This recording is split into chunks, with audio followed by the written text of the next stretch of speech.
ಎಷ್ಟು ಬಾರಿ ನಿಮಗೆ ನಾವು ಬೆಂಬಲವಾಗಿ ನಿಂತಿದ್ದು? ಒಂದು ದಿನ ನೆನೆಸ್ಕೊಂಡಿದ್ದೀರಾ? ಈ ರಾಷ್ಟ್ರದ ಅತ್ಯುನ್ನತ ಪದವಿ ಪ್ರಧಾನಮಂತ್ರಿಯನ್ನ ಕೊಟ್ಟಂತ ಕಾಂಗ್ರೆಸ್ಗೆ ಬೆನ್ನು ಚೂರಿ ಆಗ್ತಿರಲ್ಲ. ಏನಂತ ಬೈದಿದ್ರಿ ದೇವೇಗೌಡ್ರೆ? RSS ನ ಸನ್ಮಾನ್ಯ ದೇವೇಗೌಡ್ರೆ, ನಿಮ್ಮನ್ನ ಪೂಜ್ಯ ಸ್ಥಾನದಲ್ಲಿ ನೋಡೋರು ನಾವೆಲ್ಲ. ಮಾಜಿ ಪ್ರಧಾನಿಗಳು ಕರ್ನಾಟಕದಲ್ಲಿ ಇನ್ಯಾರೂ ಇಲ್ಲ, ನೀವೊಬ್ರೆ. ನಿಮಗೆ ಯಾಕೆ ಇವತ್ತು ಪುತ್ರ ವ್ಯಾಮೋಹ? ನಿಮಗೆ ಯಾಕೆ ಈ ಕುತಂತ್ರ? ಸ್ವಾಮಿ, ನಿಮ್ಮ ಪಾದ ಮುಟ್ಟಿ ನಾವು ಆಶೀರ್ವಾದ ಬೇಡಿದ್ವಿ ಹಲವಾರು ಸಂದರ್ಭದಲ್ಲಿ. ಯಾಕೆ ಇದು? ಈಗಲೂ ಕೂಡ ವೀಲ್ ಚೇರ್ ಹೋಗಿ ಪ್ರಧಾನಮಂತ್ರಿ ಭೇಟಿ ಮಾಡಿ, ಗೃಹ ಸಚಿವರನ್ನ ಭೇಟಿ ಮಾಡಿ ಬಂದಿದ್ದೀರಲ್ಲ, ಇದರಲ್ಲಿ ಏನಿದೆ? ಜಂತಕಲ್ ಮೈನಿಂಗ್ ಬಗ್ಗೆ ಕೇಳಿ ಸ್ವಾಮಿ, ಒಪ್ಕೋತೀವಿ ನಿಮ್ಮನ್ನ. ನಾಡು ಬೆಚ್ಚುತ್ತೆ. ಪುತ್ರ ವ್ಯಾಮೋಹ ಬಿಟ್ಟು ಸತ್ಯದ ವಿಚಾರವನ್ನ ಸನ್ಮಾನ್ಯ ದೇವೇಗೌಡರು ಇವತ್ತು ತನಿಖಾ ವರದಿನ ಇವತ್ತು ಚಾರ್ಜ್ ಶೀಟ್ ಫೈಲ್ ಮಾಡೋದಕ್ಕೆ ಅವಕಾಶ ಕೇಳಿದ್ರು ಅನ್ನೋದನ್ನು ಒಪ್ಕೊಳ್ಳೋಣ. ನಮ್ಮ ನಾಯಕ ಸಿದ್ದರಾಮಯ್ಯನವರು ವಿಧಾನಸಭೆಯಲ್ಲಿ 2010ರಲ್ಲಿ ಈ ರೆಡ್ಡಿ ಬ್ರದರ್ಸ್ ಮಾಡಿದಂತ ಸವಾಲ್ನ ಅದೇ ವಿಧಾನಸಭೆಯಲ್ಲಿ ತೋಳು ತಟ್ಟಿ ಸ್ವೀಕಾರ ಮಾಡಿ, ಬೆಂಗಳೂರಿನಿಂದ ಹಿಡಿದು ಬಳ್ಳಾರಿಗೆ ಪಾದಯಾತ್ರೆ ಮಾಡಿ, ನಿಜವಾದಂತ ಸತ್ಯದ ಹೋರಾಟವನ್ನು ಮಾಡಿ ವಿಜಯವನ್ನ ಸ್ಥಾಪನೆ ಮಾಡೋದು ನಮ್ಮ ಸಿದ್ದರಾಮಯ್ಯ, ನೀವಲ್ಲ. ನೀವು ಮಾಡಿದ್ದೇನೋ ಒಂದು ಸುಳ್ಳು ಪ್ರಕರಣ ದಾಖಲಿಸಕ್ಕೆ ಬೆಂಗಳೂರಿಂದ ಮೈಸೂರು ತನಕ ಪಾದಯಾತ್ರೆ ಮಾಡಿದ್ರಿ.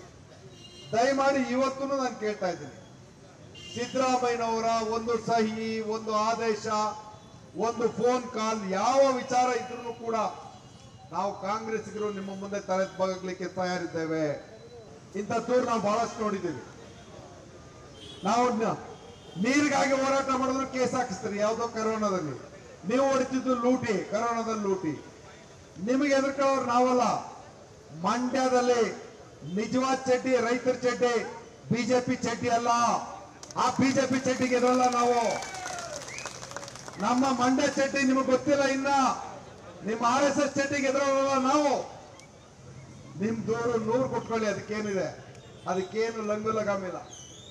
ನಾವು ಕೇಳೋದು ನಿಮ್ಮನ್ನ, ಯಾವ ಕಾರಣಕ್ಕೆ ಜನಪರವಾದಂತಹ ಆಡಳಿತವನ್ನು ಕೊಟ್ಟು ಈ ರಾಜ್ಯದಲ್ಲಿ ಸದೃಢ ಸರ್ಕಾರವನ್ನ, ಗ್ಯಾರಂಟಿ ಯೋಜನೆಗಳನ್ನ ನೀಡ್ತಾ ನುಡಿದಂತೆ ನಡೆದಿರ್ತಕ್ಕಂಥ ಸರ್ಕಾರ ಇದ್ರೆ ಅದು ಸಿದ್ದರಾಮಯ್ಯ ನೇತೃತ್ವದ ಕಾಂಗ್ರೆಸ್ ಸರ್ಕಾರ.